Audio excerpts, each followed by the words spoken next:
It's another edition of Time About the Movies. We are looking at the first weekend of 2004, January 2nd to be exact. But, as usual, there are no new releases coming out this weekend because everyone's still going to see movies from the previous weekend, Christmas weekend. So that means it's time for the annual Leftovers show, and this time around, we have 8 movies to look at from 2003, and I said 7 yesterday, but there was one that I was surprised that was not on the 2003 in film list on Wikipedia. But I do remember that did come out around this time, but we'll get to that one as we go along here. But as usual, I have the list right here. So let's go ahead and jump on into it. And we'll start off with the first movie I have here, 101 Dalmatians 2, Patch's London Adventure.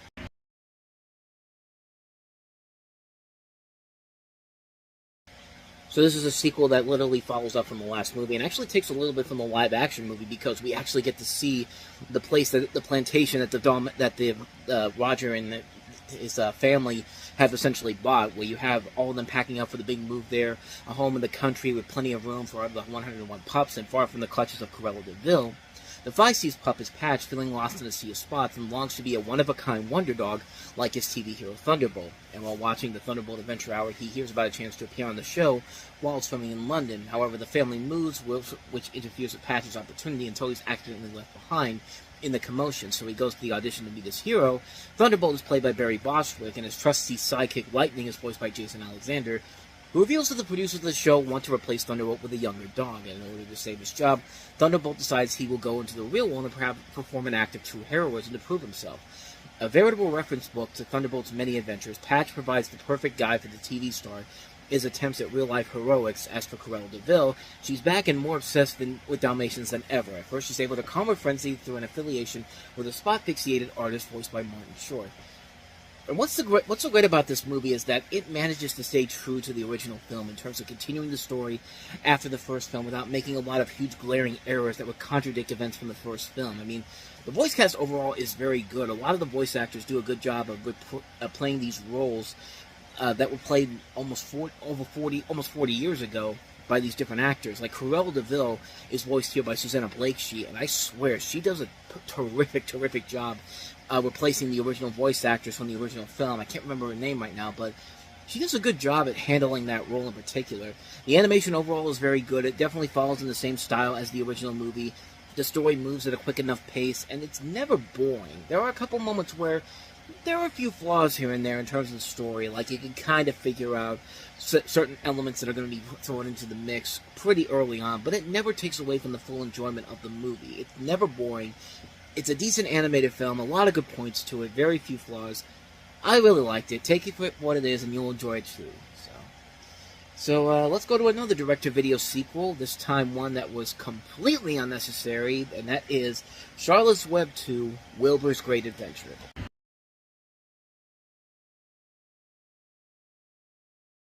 So this time around, it centers around Wilbur, who lives on Homer Zuckerman's farm and is taking care of Nellie, Arena, and Joy, Charlotte's 3 daughters, because of course she died in the last movie.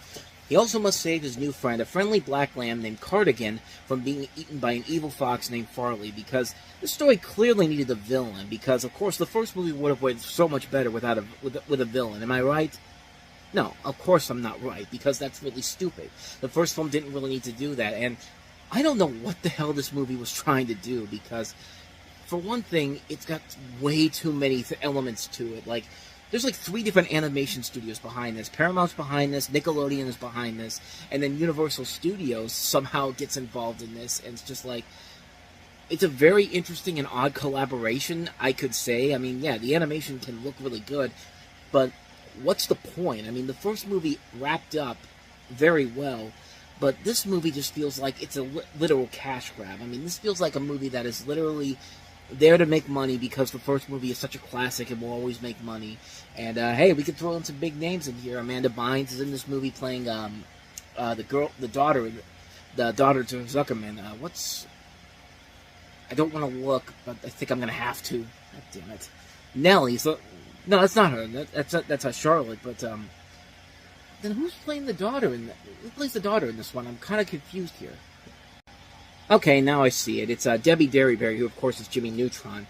But got a good voice cast overall here. Julia Duffy, like I said, Charlie Adler, Amanda Bynes, Andy McCaffey, Maria Bamford, Lorraine Newman, Dawn Lewis, Brenda Vaccaro. I mean, there's a lot of notable voice actors in this movie, and I guess to the film's credit, that's something I got to give it credit for. It's got a nice cast to it, but unfortunately, there's no real movie there to really cement why this has a reason to exist, because nothing really that interesting happens here, and it just kind of feels like one of those Land Before Time sequels, except this time around it's Charlotte's Web, and it feels really, really pointless, because at least the Land Before Time has the sequels to at least continue the story and do something a little bit different, but this just feels like it's just rehashing the same thing it did before, and there's just nothing of value to it whatsoever. I mean, yeah, the animation can look nice, but you gotta have a point to it. Have a point for like Steve Martin says in Plane, Trains, and Automobiles. Here's a good idea. Have a point. It makes it so much more interesting for the listener and for the watcher too in this case, because man, this is such a bland movie that was clearly a cash grab. Nothing of interest really comes out of it. Yeah, the animation can look really good at times, but it's just a cash grab directed video sequel, and one you should avoid easily. Just stick with the original, and you should be good to go on that front. But I digress. Let's get to some live-action movies here, and one that I was surprised that was not on here was one that was pretty well known in 2003, and that is Blue Collar Comedy Tour, the movie.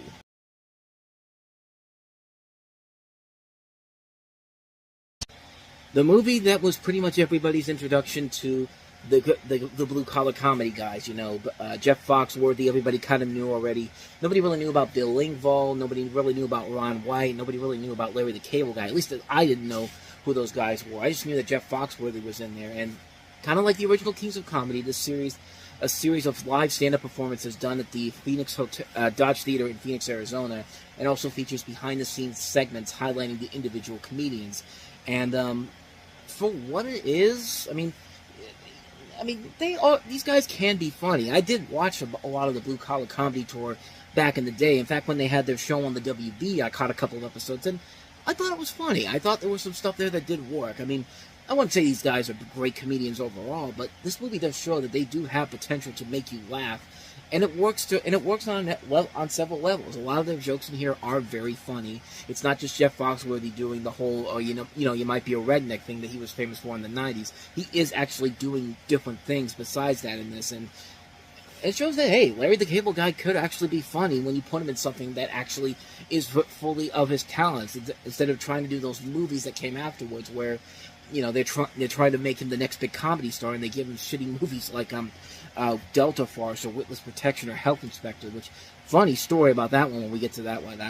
That's probably one of the worst original reviews I had for that one, because I said something now that would seem blasphemous, but we will get to that one in about 3 years' time, so stay tuned for that. You're going to really love what I had to say back in the day on that one, but I mean, it works. This works fine for what it is. It's certainly no original Kings of Comedy. It's not any of the Eddie Murphy movies. It's not any of the Dave Chappelle specials, but it does make me laugh, and not as much as those two, but more than I probably would have expected from a movie like the Blue Collar Comedy Tour movie. But works fine for what it is. So now, if you want a movie that has a lot of laughs, whether they're intentional or not, probably one of the great cult movies of all time, and that is Tommy Wiseau's The Room.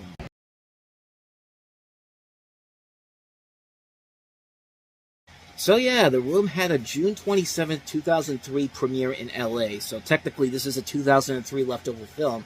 It was not released in theaters nationwide, and at the time it seemed like a good reason for it. You have a story that's set in San Francisco. It's a melodramatic love triangle between amiable banker Johnny, played by Tommy Wiseau, deceptive fiancée Lisa, played by Juliette Danielle, who clearly has no interest in Johnny whatsoever when you watch the movie, and his conflicted best friend Mark, played by Greg Sestero. The work was reportedly intended to be semi-autobiographical in nature. According to Wiseau, the title alludes to the potential of a room to be the site of both good and bad events.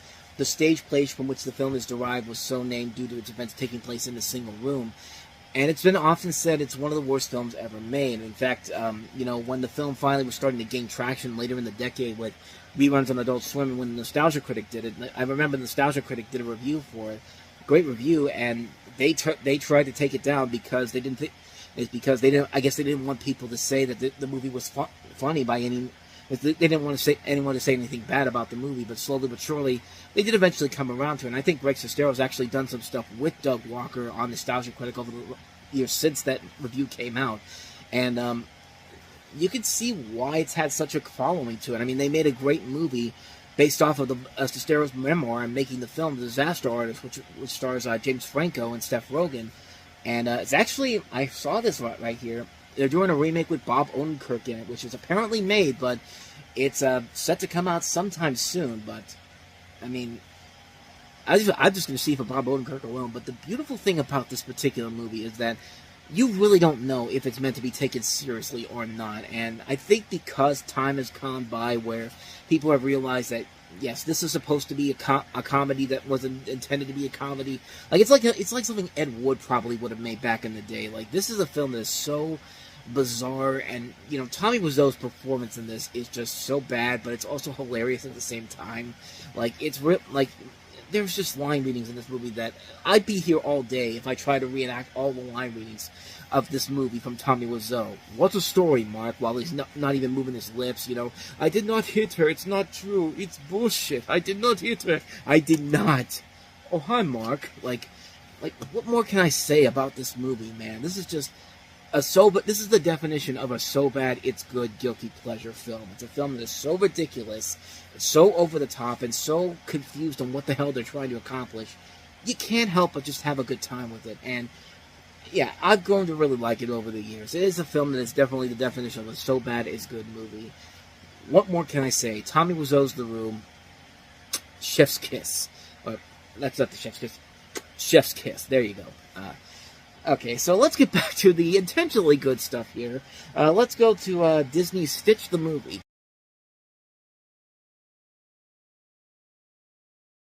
Lilo and Stitch are back after breaking out in their film last year.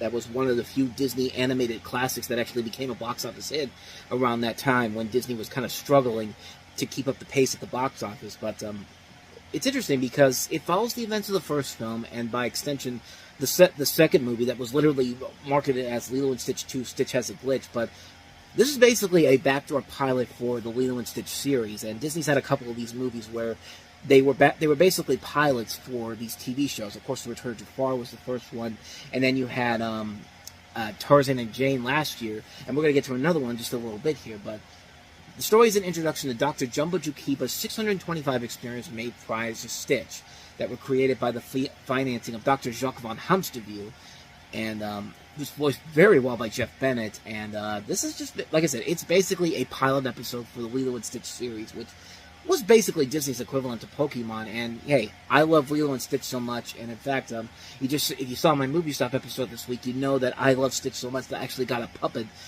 based off of him with real FX to it. In fact, I probably should have gotten him for this, but it's already too late in the evening to go ahead and do it, so not this time around. Maybe when we get to Lilo and Stitch 2, I'll bring him in here, but yeah, Stitch is my favorite Disney character, so naturally I'm gonna get a lot of enjoyment out of this. You know, it's basically Disney's equivalent to Pokemon, where you have Lilo and Stitch finding all these other experiments and trying to stop them from being evil, giving them jobs to do in town, and they do that in the movie, and it's just a setup for the series.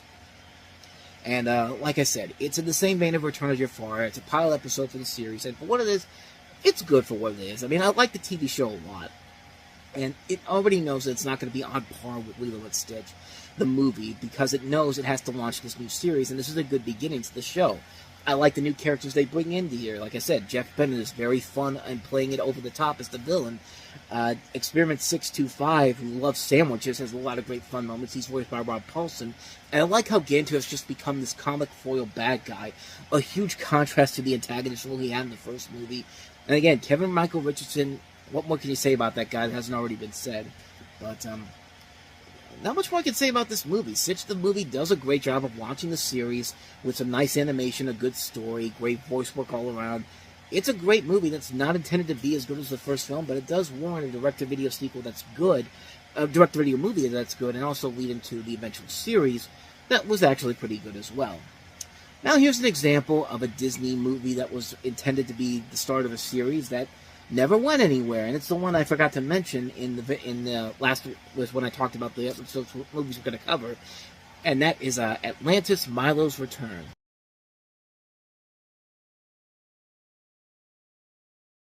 Clearly, you could tell they put a lot of effort into selling this movie. That's only the only trailer that they have available, which is literally a 30-second trailer, and that's it. Like, this was originally intended to be a sequel, too. They were going to do a sequel, but they abandoned it once The Lost Empire didn't do as well as they wanted it to. And they were also going to do a TV series, and the release sequel has 3 animated shorts that were supposed to be 3 episodes of said series, and of course, that never went anywhere. And you have most of this voice cast returning from the movie, from the original movie, like Cree Summers back, Corey Burton, Don Novello, Phil Norris, Jacqueline Oberdors, John Mahoney, Florence Stanley. They're all back, with the 2 main characters being replaced, of course, being Milo, played by James Arnold Taylor, and also Steve Barr, replacing Jim Varney, who died before the first film finished production. And this was also Florence Stanley's last film before she died after production ended. And really, this is nothing but 3 episodes from a series that never went to air, and Disney said, fucking Atlantis is popular with some people at this point. We can make a quick cash grab off of this, so let's just say this is the follow-up to Atlantis: The Lost Empire. And, back then, it seemed kind of pointless because Atlantis didn't do as well as they wanted it to. I mean, nowadays, it's become well known that it's had a big following since that movie's come out, and it's become more loved as time has gone on. But back then, it didn't really seem like there was a purpose to actually putting this out there, and that's really the biggest downfall of it. There's not a whole lot of effort being put into this movie.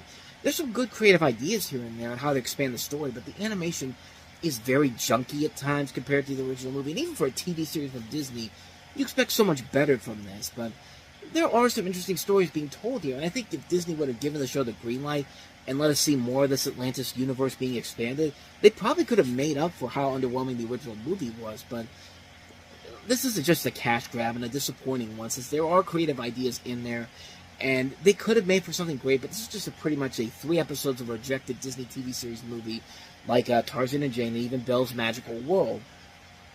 Probably the best of those 3, but then again, that isn't really saying a whole lot.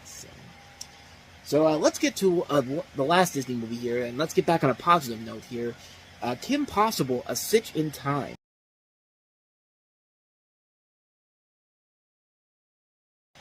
Certainly a lot of movies around this time with a similar concept to this. I mean, the 2 Fairly Odd Parents movies were kind of sandwiched in between this movie, had kind of a similar feel to this particular film. The storyline here is that Kim and Ron start out a new school year only to find out that Ron's family is moving to Norway. They put a straight on their partnership just as Dr. Draken, Monkey Fist, and Duff Killigan team up to find and use an ancient time travel device to rule the world. Attacking Kim in the past, present, and future, can these villains succeed, or will an unforeseen force become more destructive? And it follows into the chaos that you would expect from a show like this. And Kim Possible, I never really talk about it on this channel, but I used to love watching the show as a kid. I mean, it was a very funny show, great voice cast all around here, and this film has a lot of big voice talent in here, too. I mean, the show already has Christy Carlson Romano, Will Friedle, Nancy Cartwright, Taj Mowry, Nicole Sullivan, John DiMaggio, Tom Kane, Brian George, Gary Cole, Gene Smart, Sean Fleming, Raven Simone, Kirsten Storms, and that's just the main cast alone. But then they bring in these big names for this movie, like Dakota Fanning is like a preschool version of Kim. Michael Dorn is playing Rufus in the future, as you saw in that trailer. You got Michael Clark Duncan as future Wade. Kelly Ripa's playing future Bonnie. Vivica A. Fox as future Monique. And Freddie Prinze Jr. is both the future Jim and Tim, Kim's brothers. And it's just... they really went all out on this movie. Even though it was a Disney Channel original film originally, they really went all out on this. And you know what? It made for a really fun movie. I remember watching it a lot back when I used to watch Disney Channel a lot. And it's about as good as you expect it to be. It's a fun movie. It's fun to see these characters in a big adventure like this. Not the last time they'd be in a big adventure, because a couple years later they would have the series finale movie, or what was intended to be the finale movie, before they eventually renewed the show again. But I mean, I don't talk about it enough. Kim Possible was a really damn good show back in the day. And this movie is a perfect example of why the show works as well as it does. It's very funny, very action-packed, great animation overall. It's a really good movie, man. So let's go ahead and wrap this up on a sour note. Why don't we do that to wrap this week up? The 5th installment of the Beethoven series, and that is Beethoven's Fifth.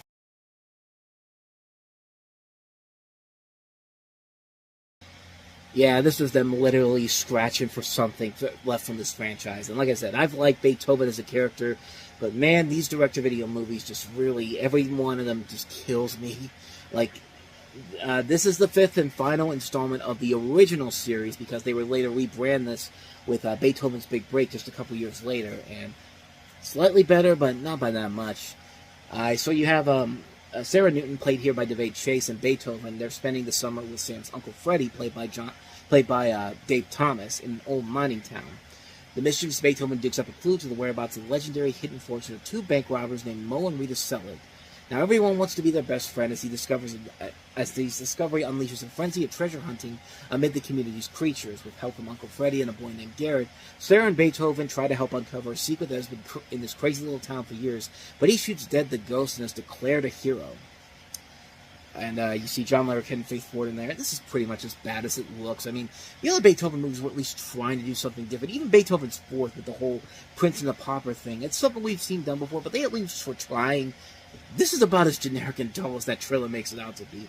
Everybody in this movie acts stupid. You expect so much more from people like Dave Thomas and John Larroquette and even Daveigh Chase, who was still a top actress at the time. She was in The Ring, she was in Lilo and Stitch, but it's just kind of wasted in here. And you're basically just watching these well-known actors work with Beethoven for an hour and a half with the thread of a story that's about as predictable as cliched riddle as you can get. It just does not work. And this is easily the worst one of the series. Out of all the Beethoven movies out there, this is the bottom of the barrel. And this is the one I would say avoid it like the plague, because, I mean, it gets better as we move along, but not by that much. But we'll get to that when we get to 2008. But that's Beethoven's Fifth for you. Just avoid it like the plague. And so with that said, we wrap up another edition of Time About the Movies. We'll take a look at the first 2 releases of 2004. Not memorable movies. We've got Eddie Griffin, Michael Imperioli, and Anthony Anderson in My Baby's Daddy, and also Mandy Moore in Chasing Liberty, which you're about to see why those movies open up in January, because it's the dumping ground month. But we'll take a look at both of those movies on the next episode. But until then, thank you so much for watching, and if you want to see more videos like this, please hit the playlist on the next page, check out the previous episode, and also don't forget to hit the like and subscribe button if you want to see more videos like this on this channel. So, with that said, I'm off. I will see you guys next time, and until then, as always, take care.